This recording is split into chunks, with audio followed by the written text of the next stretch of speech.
Welcome back to the Lars Larson Show. It's a pleasure to be with you, and I'm glad to get to your phone calls and emails in just a moment. Can you really call it free speech if you're limited in what you say? Seems like a contradiction in terms to me. But I wanted to talk to Celine Ryan Ciccio, who's editor-in-chief for Campus Reform. Great organization. Ms. Ciccio, welcome to the program.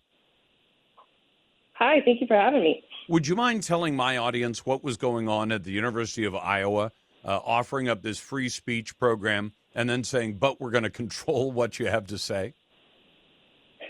Yeah, so the University of Iowa has proudly launched this kind of new program to supposedly educate its students about the wonders of free expression, which sounds great, but then at the same time, that program teaches students and faculty how to report each other for certain speech violations. And it also promises that, participants will learn how to make their free speech more inclusive. So, I guess the University of Iowa can kind of brand this program that way, but the reality is that this really doesn't have anything to do with encouraging students to participate in free expression.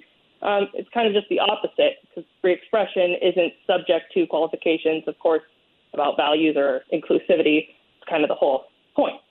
Well, Ms. Ciccio, since it sounds like neither one of us agrees with this crazy idea, but even if you agree, even if you said, yeah, that's probably what they should do, make your speech more inclusive, what's the possible benefit to the students? I mean, most of the things you learn in school should have some kind of benefit to them. What's the benefit, do they say? The benefit that they advertise is that it creates a welcoming, kind of inclusive environment. So not only is that kind of concept misguided, campus reforms reporting has also found that these systems are ripe for abuse. So no matter how many trainings or memos the university puts out about how much it values free speech and academic exploration, when students are encouraged in this way to file official complaints about their peers, it discourages them from engaging with ideas and ultimately hinders their education. So I there agree really with is you. no benefit. Sorry. No, but this is the kind of thing. I mean, I'm quite a bit older than you, but as a reporter, I remember first being introduced in my 20s to an idea called the chilling of free speech. And they said, well, what's that? I didn't understand it at the time. And they said, well, this is when, if every time I did a story that challenged anybody's assumptions down at City Hall, the mayor called my boss and yelled at him. And then my boss came out and said, by the way, the mayor yelled at me about your story today, your news story that you did today. I might say, well, you know what? I don't want the boss getting yelled at by somebody else, and I don't want to be yelled at by the boss, so maybe I'll just steer away from those kinds of things.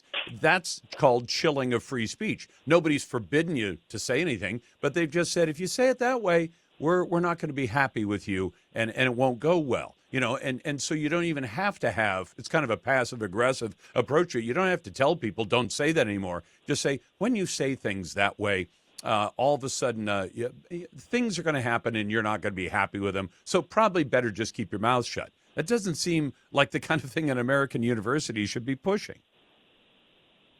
Right, exactly. And, unfortunately, this is quite common. The Leadership Institute's Campus Reform has been reporting on these kind of biased reporting systems for years. Back in 2015, we first started seeing where students were encouraged to report on each other for things like, microaggressions, all these other kind of buzzwords we hear. But now actually what's happening and what we're seeing with the University of Iowa, and that's why this one is important, is that the schools are starting to respond to this concern that you and I mentioned about the chilling of free speech by actually attempting to disguise these systems as efforts to protect free speech.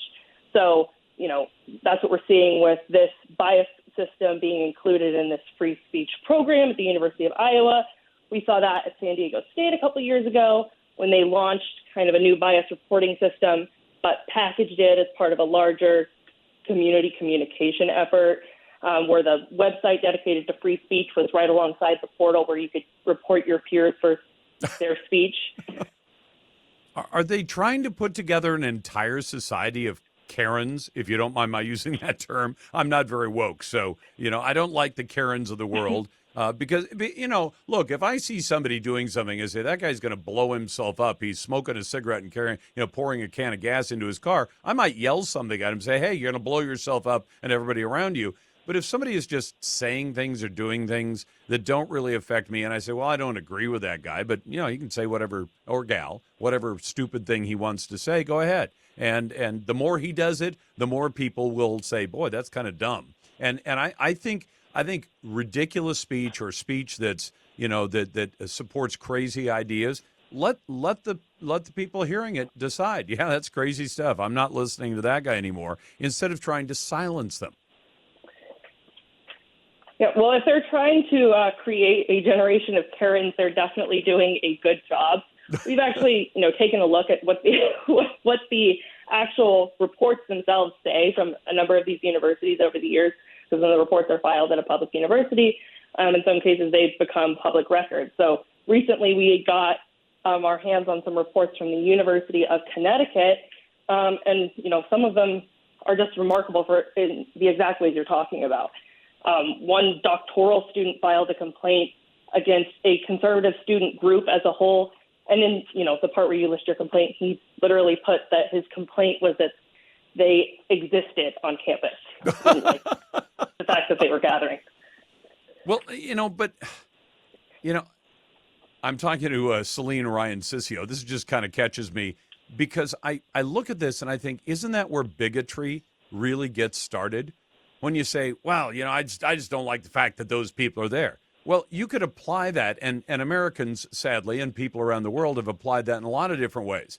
I don't like it when those Christians are there, said the Romans. I don't like it the fact that Jews even exist, said a guy named Hitler. I don't like black people living in our community, said every racist bigot in the United States of America until we finally got most of that problem straightened out.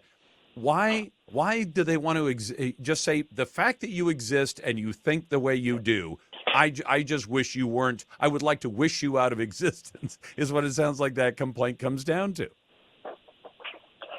Yeah, I mean, that type of problem that we're seeing, it actually just kind of compounds upon itself. When students are told that they have a right to be shielded from speech they don't like or from ideas or people they don't like, then they, it creates a situation where they're bothered by the existence of speech or people they don't like where they otherwise may not be.